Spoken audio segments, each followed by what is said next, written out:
Now welcome to another lightning response video, where this time we have a question from Cinephile who asked, "Hey Thor, this is unrelated to the topic of your video, but is there any chance you could tell us more about the ideas you came up with for your sequel trilogy rewrite?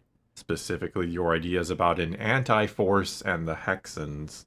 I was watching your video from a couple months ago about the topic and was struggling to understand what you meant when you said that there is this anti-force that seeks to cancel out the balance Anakin achieved. What exactly is this anti-force and how would it cancel out the force?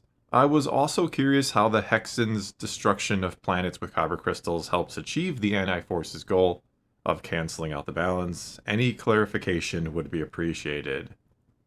Alright, so before even getting started here, I am going to ask you to forgive me in advance for probably not articulating this as well as I could or would like to, because this is going to get a little out there, or a little strange. I'm going to be both diving deep into what I think Lucas's ideas for the Force really were, what the bigger picture was, I guess you could say, that involves all these things like the midichlorians and the wills, as well as kind of merging all of that with some of my own, hopefully interesting ideas that I was going to explore in my version of the sequel trilogy. I was going to have the sequels be about a threat to the Force itself, while trying to maintain George Lucas's desire to ask the bigger questions about life itself and to explore spirituality and all of that sort of thing, while also, yes, still having some cool lightsaber stuff and all of that sort of thing as well.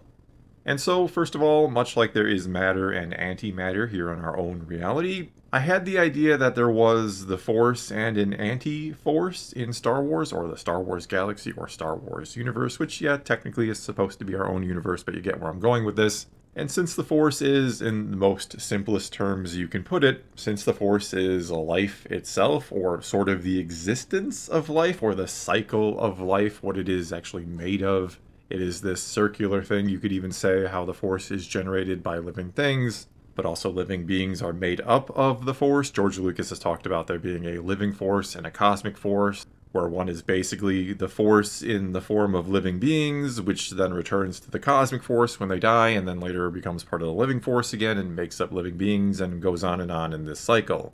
And going along with all that, what balance in Star Wars actually is, despite those who like to say balance is an equal part of light and dark, or just the right amounts of the two, but it's much simpler than that. Balance is actually just a system working as intended. It's the system that I was just talking about, the system that is life, that is the Force. It's all that working as it is supposed to. It is where life in the galaxy is allowed to thrive and prosper, which cannot happen when the dark side, or those who use the dark side like the Sith, it can't happen when they come about and their selfishness kind of skews everything. Their desire for control, it throws the whole system out of balance. And no, I wouldn't exactly call the dark side the opposite of the Force. I mean, in a manner of speaking, it is, yet at the same time, it is also a part of the Force. It is the opposite side of the same coin, you could kind of say. Whereas my idea for the anti-Force, and this does not come from George Lucas at all, this is all me, for better or worse, but my idea for that is it is the antithesis or opposite of all of that, of the whole cycle of life, of there being life at all even. And no, I'm not exactly talking about death either.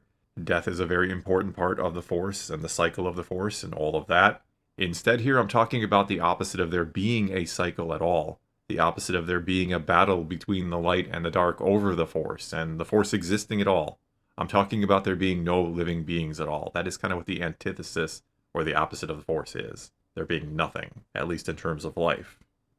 And part of the reason why I think something like this could be interesting to explore in Star Wars is, even though the question of what is the meaning of life is a great and very fascinating question, sure, I tend to think it is almost more interesting to ask that question in reverse, or that the answer to the meaning of life question is in the opposite question.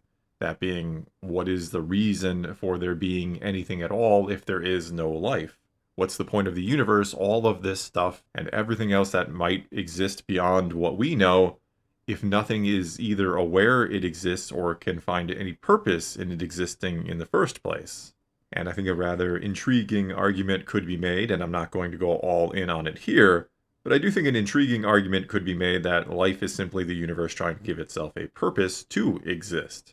which sure might kind of sound depressing that we're just here so something knows there is a here, but I think it'd be even more depressing, not that there'd be anything to experience that depression, but I think it would be more depressing if this whole universe, and again, whatever may or may not exist beyond it, if it was completely devoid of life, devoid of anything that even knew it was here. But anyway, carrying on, getting back on point here, though I'm personally not a huge fan of the idea that the Force is sentient, that it thinks, essentially.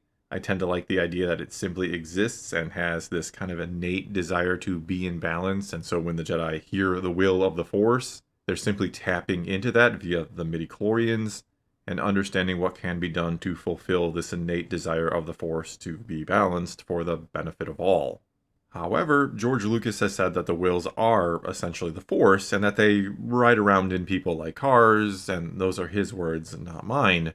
He's also said that the midichlorians communicate with the wills, and though I don't know that he has expressly said this, I'm assuming the midichlorians then convey that will, the will of the wills, and thus the will of the Force, to the Jedi, which then turns the wills more into some sort of god-like being or beings than anything else.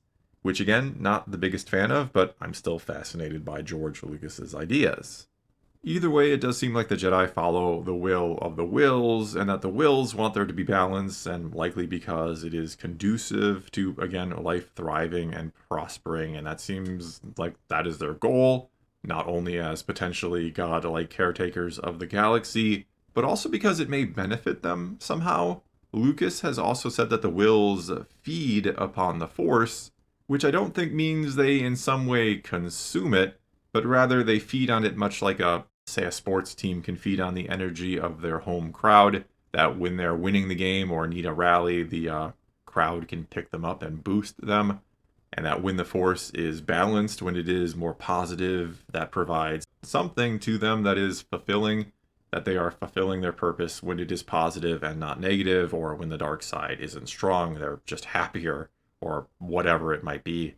And so now going back again to my anti-Force, it is again something that seeks to end or destroy all of it.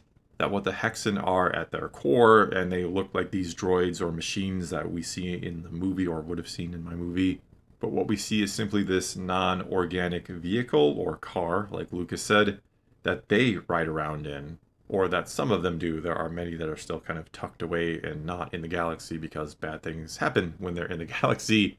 But what they sort of are then is the opposite of the wills, and that, again, much like matter and antimatter, when they come into contact, they annihilate each other. That when the wills come into contact with the Hexen or vice versa, they destroy each other. The Hexen destroy the Force, and that for each will, and according to Lucas, there are tons and tons and tons of them. Each person has a lot of wills inside of them.